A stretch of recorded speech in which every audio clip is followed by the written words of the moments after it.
अस्सलाम वालेकुम दोस्तों, आज हम बात करेंगे एक ऐसे सच की जो जिंदगी बदल देता है। हर दिन हम सबको खुश करने निकलते हैं मगर खुद से मिलना भूल जाते हैं। लोगों को राजी करने में हम अपनी असल पहचान खो देते हैं।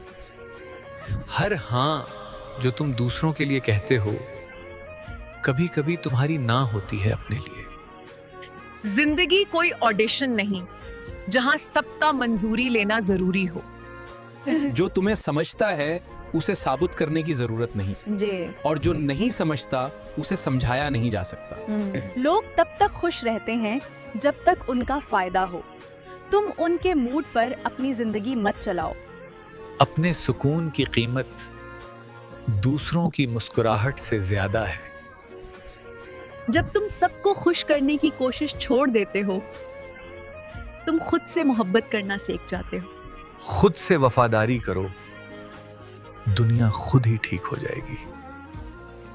खुश रहना सीखो, सबको नहीं, सिर्फ खुद को खुश करने के लिए।